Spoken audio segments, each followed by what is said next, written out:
আসসালামু আলাইকুম গাইস। আজকে আমি বাফা পিঠা বানাইছি। আর বাফা পিঠা আমি বানাইতে পারি, কিন্তু বাটিতে করে বাফা পিঠা বানাইতে পারি না। আমি বাটি যখন এভাবে পালাই আর বাটিটা উঠাইতে পারি না। আজকে আমার মেয়ের একটা খেলনা নিছি। কই দেখি মেয়ের খেলনা, অনেকে দেখি খেলনা বাটি বুটি দিয়ে, প্লাস্টিকের বাটি বুটি দিয়ে বাফা পিঠা বানায়।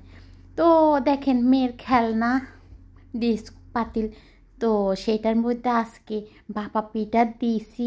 চালের গুঁড়া আমি নিজেই গুঁড়া করে নিয়েছি মেশিনে। আমি এখানে কই পাবো, মানে সিদ্ধ চাউলের গুঁড়া, সিদ্ধ চাউল কিনছি। আমরা তো আসলে বাসমতি চাউল খাই, তো বাসমতি চাউলেরও একদিন বানাইছি, অতটা টেস্ট হয় না সিদ্ধ চাউলের গুঁড়া দিয়ে যতটা টেস্ট লাগে। কালকেও বানাইছি বাটি দিয়ে, কিন্তু ফাটে গেছে, দুঃখজনক বিষয়। আজকে মেয়ের ছোট্ট একটা খেলনা বাটি দিয়ে বানাইছি। দেখেন মাশাআল্লাহ এত সুন্দর হয়েছে। মাত্র 2টা বানাইছি, জামাই ঘুমাই রয়েছে। সকালবেলা আমি গরম গরম বাপা পিঠা বানাই এখন জামাইরে দিমু। আমার কাছে এত খুশি লাগতেছে। দেখেন কোনো একটা জিনিস যদি বানাই, সফলতা পাই, তো কেমন লাগে দেখেন, মনের মধ্যে অনেক আনন্দ। আর অনেক আনন্দ নিয়ে একবার এই 2টা পিঠারে করে ছিট করে কাট করে আমি ভিডিও করতেছি।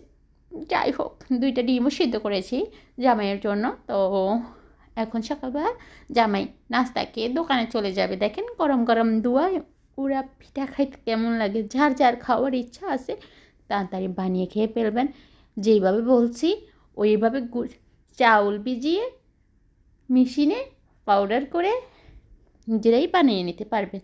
আর কোনো নেই কষ্ট, আমার বান্ধবী বলেছে, আর কোনো নেই কষ্ট, আর নেই কোনো চিন্তা। ব্লেন্ডারে এখন আমরা গুঁড়া করে পিঠা বানিয়ে খেতে পারবো। এই আর কি। এখানে আমি আমার জামাইয়ের জন্য কিছু বাদাম নিয়েছি আর ডিম। আর পিঠাটা মাশাআল্লাহ সুন্দর হয়েছে। আপনারা কমেন্টে জানাবেন বাফা পিঠা কেমন হয়েছে। আমার কিন্তু বাফা পিঠা এতটা পছন্দ না, কিন্তু আপনাদের বাইরে যেহেতু পছন্দ, আমি কিন্তু অনেক আগ্রহ দিয়ে মন প্রাণ দিয়ে চেষ্টা করি ওনাকে বানিয়ে খাওয়াতে। কারণ একটাই, কারণ আমি তার বউ। আর কোত্থেকে চাইবে উনি খাওয়ার জন্য? আমার কাছ থেকে তো চাইবে বানিয়ে খাওয়ানোর জন্য। চিতল পিঠা, বাপা পিঠা, পোহা পিঠা, ডিম পিঠা, মানে হরেক রকমের পিঠা ওনার খাইতে মন চায়।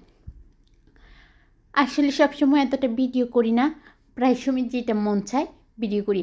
অনেক কিছু আছে ভিডিও করি ঠিকই, অর্ধেক করি, পরেরটার মনে থাকে না, খেয়ে ফেলি, সেটা আর আপনাদের সাথে শেয়ার করা হয় না। দুঃখজনক বিষয়, মনেই থাকে না, কি আর ভিডিও করব।